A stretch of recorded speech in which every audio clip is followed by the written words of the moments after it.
Oi, bonitas e bonitos, tudo bom com vocês? Começando mais um vídeo aqui no canal, estamos em Semana Misteriosa, então tem vídeo novo todo dia durante 7 dias. Então se você ainda não está inscrito, já aproveita e se inscreve aqui embaixo para não perder. Playlist completa com todos os casos que eu já contei, são mais de 400 casos para maratonar, vai estar aqui na descrição. Quinta Misteriosa também é podcast para ouvir quando e onde quiser, e não esquece de me acompanhar nas redes sociais, que eu vou deixar aqui na tela para vocês. Me sigam por lá que tem conteúdo extra. E nessa Semana Misteriosa eu decidi trazer pra vocês os casos que eu falei que eu nunca ia gravar aqui pro canal, então eu gravei pra vocês o caso Hello Kitty, caso Sylvia Likens e Junko Furuta. Então depois de todos esses anos, finalmente eu gravei pra vocês. Então se você ainda não assistiu os outros 2 vídeos que eu já postei, vão lá assistir. E agora bora começar o caso de hoje.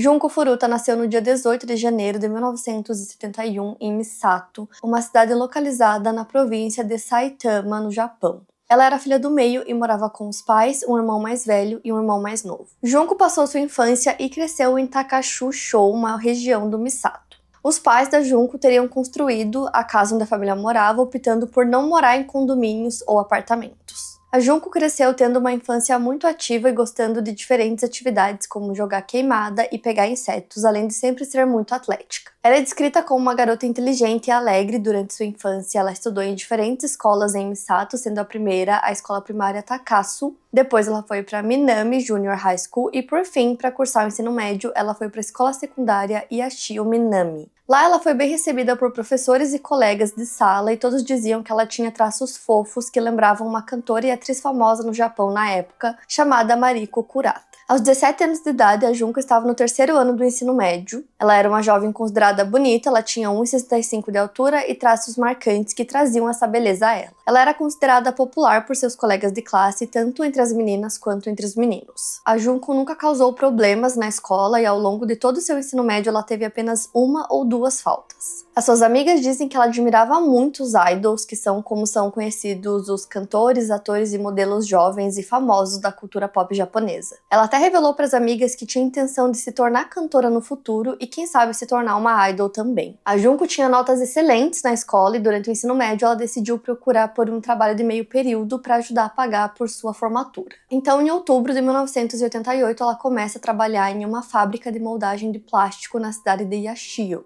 Então esse era um trabalho de meio período que ela ia 2 vezes por semana e levava cerca de 30 minutos para chegar no local de bicicleta. Ela se formaria em março do ano seguinte, em 1989, e ela tinha recebido uma proposta de uma empresa varejista de eletrônicos, então meio que ela já tinha um emprego garantido, digamos assim. Então ela estava muito animada com o futuro. Até que na noite do dia 25 de novembro de 1988, era por volta das 8h30 da noite, ela estava voltando para casa do seu trabalho de meio período na fábrica, então ela estava voltando sozinha de bicicleta. De repente, ela foi atacada por um adolescente de 15 anos chamado Shinji Minato, que a empurrou e derrubou de sua bicicleta. Em seguida, ela foi abordada por Hiroshi Miyano, de 18 anos, que teria visto a cena e ofereceu ajuda a ela. Só que o que a Junko não sabia é que, apesar dos dois fingirem não se conhecer, eles se conheciam e eram 2 delinquentes juvenis que teriam vindo até a cidade juntos, saindo de Adachi Ward, Tóquio. Naquele dia, eles tinham planejado roubar moradores e abusar de jovens mulheres. O Hiroshi, por exemplo, tinha um extenso histórico de delinquência, apresentando comportamentos problemáticos desde que era criança, quando já furtava lojas e danificava propriedades escolares. O fato do Shinji ter derrubado a Junko fazia parte de um plano dos dois e ele fez isso sob as ordens do Hiroshi para que a jovem pudesse ser parada e abordada por ele.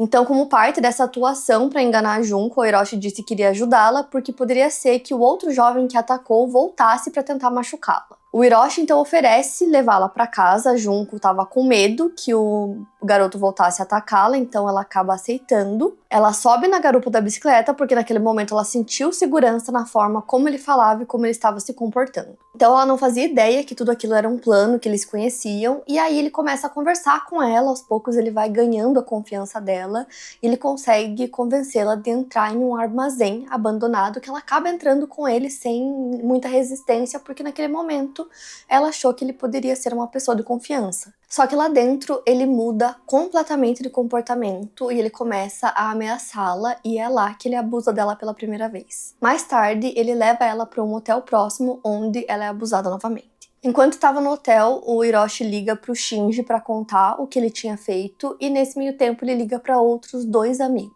Ele liga para Jo Ogura e Atsushi Watanabe, ambos de 17 anos. Os 4 formavam um grupo de delinquentes que se unia para fazer diversas coisas como roubos e estupros coletivos. Pouco antes de acontecer tudo isso com a Junko, o Hiroshi, ele namorava e ele até chegou a morar com a irmã mais velha do Yasushi. Só que depois que ele se juntou, com os outros adolescentes nesse grupo, eles começaram a cometer esses crimes, ela acabou terminando com ele. Então, além de todos os crimes que já estava acostumado a cometer, Hiroshi também estaria ligado à Yakuza, a máfia japonesa, já tendo cometido alguns crimes em nome da máfia, como roubos, extorsão e abuso. Ele teria inclusive usado dessa máfia durante as ameaças a Junko e ela claramente temia a máfia e o que ela poderia fazer com sua família. Quando Hiroshi ligou para os seus companheiros para falar sobre o que ele estava fazendo, eles pediram para que ele não liberasse a Junko, para que ele esperasse para que os 3 homens também pudessem abusar dela. Anteriormente, os 4 já haviam sequestrado e abusado de outra garota que acabou sendo liberada por eles e ela não denunciou as agressões porque ela sabia dos laços do Hiroshi com a máfia japonesa e temeu pela própria segurança e a segurança da sua família. Então, acatando ao pedido dos demais, ele manteve a Junko com ele e ele leva ela até um parque para se encontrar com os outros 3. Chegando lá, eles começam a mexer nas coisas da Junko e eles encontram o endereço da casa dela em um de seus cadernos e eles começam a usar essa informação para ameaçá-la, dizendo que se ela tentasse fazer qualquer coisa, se ela tentasse fugir, por exemplo, eles avisariam a máfia e a máfia iria até a casa dela e mataria toda a sua família. Depois disso, os jovens decidem levar a Junko para a casa do Shinji, onde ele morava com seus pais, e o segundo andar da casa costumava ser o ponto de encontro dos delinquentes.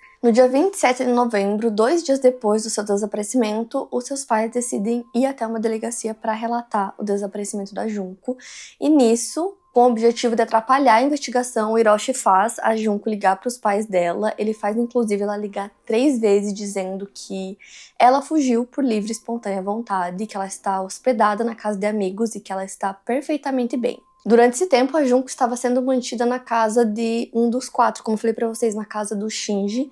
Então, os pais dele estavam na casa, vivendo normalmente, e aí, quando eles estavam lá, eles fingiam que a Junko era a namorada do Shinji. A partir do momento que eles perceberam que os pais dele não ligariam para a polícia, que eles não iam fazer nada, eles pararam de fingir. Mais tarde, a mãe do Shinji teria relatado que eles evitaram entrar em contato com a polícia porque ele já tinha sido violento com eles outras vezes e que eles sabiam que ele tinha uma certa ligação com a máfia e eles tinham medo disso. Então, a Junko foi mantida nessa casa, na casa do Shinji, por 40 dias e durante esses 40 dias ela foi abusada, espancada e torturada. Ainda no início disso tudo, no dia 28, eles convidaram outros 2 jovens para irem até a casa do Shinji. Eram eles o Tetsuo Nakumara e o Koichi Ilhara. Eles sobem as escadas e encontram a Junko no segundo andar, e aí eles tomam um remédio para tosse e fingem que é uma droga muito pesada e todos eles começam a agir como se eles estivessem muito chapados, e aí a Junko começa a ficar extremamente assustada e começa a gritar. Então a mãe do Shinji ouve os gritos e decide ir até lá para ver o que estava acontecendo, mas os jovens falam para ela que tá tudo bem, que não passa de uma brincadeira e que não tem nada demais acontecendo lá. Esse dia a Junko tentou fugir, mas ela não conseguiu e ela estava em um estado de choque, então ela estava praticamente inconsciente nesse dia, então ela estava parada encarando o teto, e aí os jovens abusaram dela. Ela era abusada todos os dias e eles levavam outros homens para abusar dela. Teve um dia que chegaram a levar 12 homens diferentes lá. Estima-se que tenham sido cerca de 100 agressores diferentes e que nesse período de 40 dias ela tenha sido abusada cerca de 400 vezes. Eles faziam outros tipos de abuso com ela, como eu falei, eles a espancavam também. Teve um dia que ela ficou tão machucada que ela não conseguia nem levantar, então eles deixaram ela com poucas roupas, dormindo do lado de fora em uma sacada, e era um dia que estava muito frio. Ela foi forçada a dormir dentro de um freezer. Os abusos eram inúmeros, que eu não vou ficar citando aqui pra vocês. Ela era forçada a beber diferentes tipos de líquidos, como água, leite e até álcool. Em dado momento, ela estava tão machucada e doente que ela não conseguia segurar praticamente nada no estômago, nem água, então ela vomitava quase que instantaneamente. Ela recebia pouquíssima quantidade de comida e tinham muitos dias que eles só davam poucas quantidades de leite para ela, então em pouco tempo ela estava extremamente desnutrida. Cerca de um mês depois do sequestro, ela já demonstrava grandes sinais dessa desnutrição extrema. Os ferimentos da Junko eram igualmente extremos, então ela acabou adquirindo infecções terríveis, fazendo com que, em certo ponto, ela não conseguisse nem andar mais. Então, por exemplo, ela não conseguia subir e descer as escadas e não conseguia nem ir ao banheiro. Com isso, ela acabou ficando confinada dentro de um quarto, que era onde aconteciam os abusos, e ela não conseguia sair desse quarto. Então, nesse ponto, ela também perdeu totalmente o controle do seu intestino, da sua bexiga. Então ela não tinha mais controle sobre as necessidades do seu corpo e nesse ponto ela já estava completamente debilitada. Ela já estava muito, muito, muito mal, mas teve um dia que ela conseguiu ligar para a polícia, mas os sequestradores conseguiram interceptar essa ligação antes que ela conseguisse dizer qualquer coisa. E como punição por conta dessa ligação, ela foi espancada de forma severa, e aí nesse ponto, para tentar acabar com o seu sofrimento, ela chegou a pedir que fosse morta, mas os sequestradores se recusaram. Conforme o fim da vida foi se aproximando, a Junko já estava muito debilitada, muito machucada, muito mal. Ela estava em um estado assim horrível, então nesse ponto os abusadores não queriam nem abusar dela mais, porque eles falaram que ela estava exalando um cheiro podre. Como eles não queriam abusar dela, eles decidiram encontrar outra jovem para que eles pudessem fazer isso. Eles acharam uma jovem de 19 anos, todos eles abusaram dela e depois ela foi liberada. No dia 4 de janeiro de 1989, o Hiroshi estava jogando uma partida de um jogo e ele acabou perdendo, então ele ficou extremamente irritado e decidiu descontar essa raiva na Junko. Então ele derramou fluido de isqueiro nela e ateu fogo em seu corpo. Supostamente, em um primeiro momento, ela teria tentado apagar esse fogo, mas depois teria ficado sem reação. Depois disso, os 4 jovens começaram mais uma série de espancamentos e violências contra a Junko, que eu não vou citar para vocês, foram várias, que duraram horas e foram horríveis, até que chegou um ponto em que ela não aguentou mais. Foram cerca de 2 horas dos mais variados tipos de violências, até que o corpo dela não suportasse mais e ela falecesse. Com medo que eles fossem pegos pelo que eles tinham feito, eles decidiram enrolar o corpo dela em cobertores e colocaram dentro de uma mala. Depois colocaram dentro de um tambor de 210 litros e encheram esse tambor com cimento. Por volta das 8 horas da noite do mesmo dia em que ela morreu, eles levaram esse tambor e o descartaram em um caminhão de cimento em Koto, em Tóquio. Dentro da mala onde estava o corpo, Hiroshi colocou uma fita de vídeo do último episódio de Tombo, em inglês conhecido como Dragonfly, que é uma série de TV japonesa. Isso porque durante o cativeiro a Junko mencionou que não tinha assistido esse episódio, então ele fez isso não por pena dela,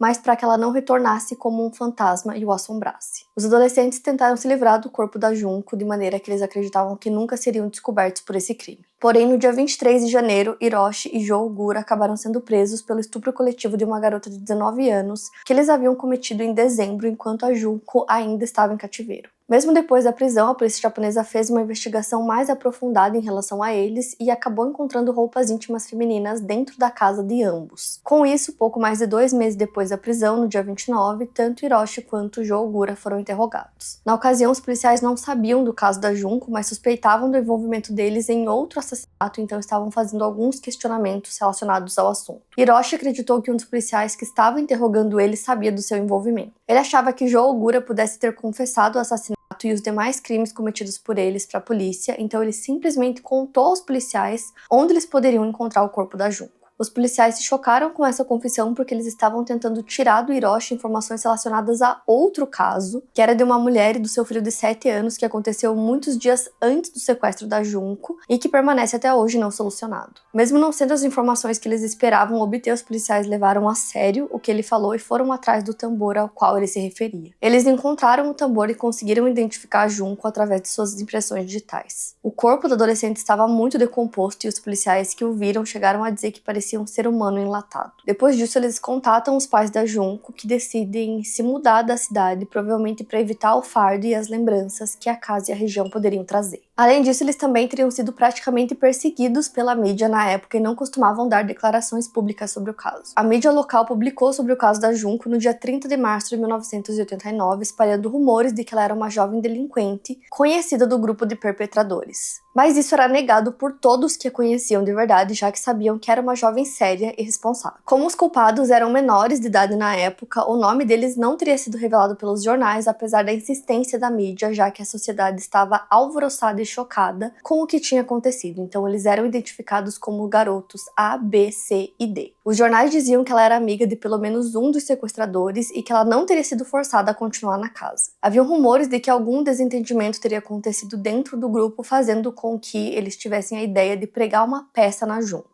Todas essas alegações de que ela era também uma delinquente e não havia sido sequestrada foram exacerbadas depois que a mãe do Shinji teria alegado para jornalistas que a Junko permaneceu em sua casa por livre e espontânea vontade. No dia 1º de abril, Jo Ogura foi acusado de outro caso de abuso e posteriormente acusado do assassinato de Junko. Shinji Minato e Yasushi Watanabe também foram presos, assim como um irmão de Shinji Minato que teria participado das agressões. Vários outros homens foram identificados e presos, incluindo Tetsuo Nakamura e Koichi Hara, que foram acusados de abuso porque seu DNA foi encontrado no corpo do adolescente. Jo Ogura, Hiroshi Miyano, Shinji Minato e Yasushi Watanabe se declararam culpados de lesão corporal que resultou em morte, mas nenhum deles se declarou culpado de assassinato. Mesmo tendo cometido crimes completamente hediondos, nenhum dos 4 acusados pegou uma pena de prisão perpétua. A maior sentença foi a de Hiroshi Miyano, que foi sentenciado a 20 anos. Em um primeiro momento, no Tribunal Distrital de Tóquio, em primeira instância, ele foi condenado à prisão perpétua com pena mínima de 17 anos. Essa decisão foi recorrida pelo Ministério Público e a decisão do Tribunal de Recurso contra Hiroshi no Tribunal Superior de Tóquio foi uma sentença de 20 anos de prisão. O Shinji foi condenado a uma pena de 5 a 9 anos. Yasushi teve uma sentença de 5 a 7 anos e Jo Ogura foi condenado a 8 anos de detenção juvenil. O funeral da Junko aconteceu no dia 2 de abril de 1989 e foi transmitido pela TV. Familiares e pessoas próximas ao adolescente compareceram e choraram pela sua perda. A natureza cruel do caso fez com que a sociedade japonesa despertasse interesse em saber mais sobre quem eram os culpados, principalmente o Hiroshi e o Shinji, que teriam sido responsáveis pelo sequestro inicial. Os jornais japoneses buscaram publicar sobre quem eram esses jovens e informações sobre suas histórias de vida. O Hiroshi nasceu no dia 30 de abril de 1970, em Tóquio, e ele era o filho mais velho dos seus pais e tinha uma irmã mais nova. Seu pai trabalhava em uma empresa do ramo imobiliário e sua mãe era professora de piano. Aparentemente, a família dele tinha dinheiro, mas não era uma família harmoniosa, então ele não tinha recebido muito amor dos seus pais. O pai dele, pelo que dizem, tinha muitas amantes. E depois do nascimento da sua irmã mais nova, quando o Hiroshi já estava no ensino fundamental, ele fala que tudo era feito apenas para ela e ele foi deixado de lado. A mãe dele costumava trabalhar muito, então enquanto ela e o pai estavam no trabalho, ele era deixado na casa de um vizinho. Então, por conta disso, ele não conseguiu criar muita conexão com os pais. Essa rejeição que ele sentia por parte dos pais fez com que, desde muito novo, ele tivesse um temperamento muito difícil e se tornasse um delinquente. Ele começou a roubar dinheiro dos pais desde muito novo para ir até uma loja de doces e quando a mãe descobriu que ele fazia isso, ela começou a bater nele. Mesmo com a falta do tempo em casa, sua mãe o matriculou em uma boa escola e também ele tinha aulas de inglês e ela ficava acordada até tarde para ter certeza que o filho estava estudando. Então, no ensino fundamental, ele teria feito um amigo que encorajava ele a ser uma pessoa melhor e a estudar. E aí, no ensino médio, ele entrou para o time de judô, mas ele sofreu bullying na escola, então ele decidiu abandonar a escola e conseguiu um emprego em uma fábrica de azulejos. Na mesma época, ele começou a se envolver com gangues de motociclistas e começou a cometer crimes novamente. Pouco depois, ele começa a namorar a irmã do Yasushi, como eu tinha comentado com vocês. E aí, ele acaba se envolvendo com a máfia japonesa. Em 1988, ele começa a cometer os crimes de abuso, que levou ao fim do seu relacionamento, e pouco depois disso, acontece o sequestro da Junko. Aparentemente, depois que o Hiroshi foi preso, o seu pai teria abandonado o emprego e virado motorista de caminhão, e ele também teria vendido a casa da família para pagar uma indenização à família da Junko. A mãe do Hiroshi também teria largado o seu emprego depois do incidente. Já o Shinji, seus pais eram do Partido Comunista e ele tinha frequentado ótimas escolas. O seu pai era secretário-geral de uma clínica do Partido Comunista e a sua mãe era enfermeira-chefe. O Shinji cresceu em um lar que tinha muita violência, seu pai bebia muito e descontava nele e no irmão. Aparentemente, pelo que foi relatado, o pai do Shinji não sabia que a Junko estava sendo mantida né, em cativeiro na casa. Ele teria visto ela algumas vezes por lá, mas ele não sabia que isso estava acontecendo porque ele estava muito envolvido com outras coisas do trabalho. Porém, a mãe do Shinji sabia, sim, o que estava acontecendo. Ela meio que fazia vista grossa, ela já tinha visto a Junko levar uma surra uma vez, mas, como eu falei pra vocês, ela não teria falado nada porque ela tinha medo do filho. Depois de cumprirem suas penas, eles foram liberados da prisão. O Hiroshi e o Jo decidiram mudar os seus sobrenomes depois que eles saíram da prisão. O Jo Ogura foi liberado da prisão em 1999 e em 2004 foi preso novamente por agressão. Ele espancou um homem porque acreditava que ele estava se envolvendo com sua namorada, então ele espanca esse homem, coloca ele dentro do seu carro, leva ele para outro lugar e continua espancando ele. Ele teria ameaçado esse homem de morte diversas vezes durante esse espancamento e aí ele foi preso por conta desse crime, ficou preso por 7 anos e aí foi liberado. Supostamente a mãe dele, do Jo Ogura, teria vandalizado o túmulo da Junko, dizendo que ela teria acabado com a vida do seu filho. São boatos que não foram confirmados e jornais da época contam que os pais dos 4 culpados nunca se dirigiram aos pais da Junko para pedirem desculpas pelo que seus filhos fizeram com ela. Aparentemente, a mãe do Shinji teria rancor da Junko também pelo que aconteceu com a vida do seu filho. E ela teria dito palavras horríveis sobre a Junko para pessoas próximas, dizendo que ela tinha destruído a vida do seu filho. Veículos de mídia dizem que é mais provável que a mãe do Shinji tenha vandalizado o túmulo da Junko do que do Jo Ogura, mas não tem como confirmar. A família da Junko recebeu cerca de 50 milhões de ienes de indenização da família do Hiroshi. As outras famílias também deveriam ter pagado algum tipo de indenização, mas a mãe do Shinji disse que não pagou nada porque a família da Junko teria se mudado. O Hiroshi foi quem passou mais tempo preso, ele só foi liberado em 2007 sob liberdade condicional e foi preso novamente em 2013 pelo crime de fraude eletrônica. Ele participou de um esquema de fraude bancária onde teria fornecido sua conta para que criminosos maiores pudessem realizar uma fraude em dinheiro. Ele teria permanecido em silêncio durante a investigação policial e conseguiu uma ordem de não acusação, mas continuou se envolvendo em esquemas de marketing multinível. Ele frequentava cabarés, dirigia carros de luxo, esbanjava dinheiro e acredita-se que ele tivesse ligações com o crime organizado. Eventualmente, mesmo que ele tenha mudado de nome, foi descoberto que ele era um dos assassinos da Junko, então ele acabou perdendo seu lugar no esquema e desapareceu. Após sair da prisão, o Shinji começou a trabalhar no setor de transportes e se tornou lutador de Muay Thai. Mas isso acabou não dando certo porque ele perdeu diversas lutas seguidas e eventualmente ficou desempregado. Ele foi preso novamente em 2018 por tentativa de homicídio. Na época, ele aparentemente estava casado e tinha uma filha com a sua esposa, mas não se tem muitas informações sobre o paradeiro delas. O Yasushi Watanabe foi o único dos 4 culpados que não reincindiu. Haviam rumores de que ele havia desenvolvido uma doença mental que acabou deixando-o mais recluso. Ao longo do tempo, principalmente quando a internet se popularizou e o caso foi parar nas mídias sociais, surgiram algumas teorias de pessoas famosas que supostamente poderiam estar envolvidas. Até hoje, o caso da Junko é conhecido e comentado pela violência e atrocidades que foram cometidos contra ela, tanto em vida quanto após sua morte, e pela forma como seu corpo foi tratado pelos seus assassinos. Esse é um caso que eu evitei por tantos anos contar, porque além de ser muito difícil relatar tudo que ela sofreu, né, e por ter sido uma única vítima, mulher, por 40 dias, ter sofrido todas essas atrocidades, o que, no fim das contas, o que dá mais raiva e causa tanto ódio nesse caso é que eles não pagaram, no fim das contas, né? Eles ficaram presos por pouquíssimo tempo e depois foram soltos. Então, é um daqueles casos que, no fim, dá muita revolta, esse sentimento de não aconteceu nada com eles, sabe? Esse sentimento deles deveriam ficar presos para sempre, deveriam apodrecer na cadeia. Então, é um caso que me deixa com muita raiva mesmo, assim.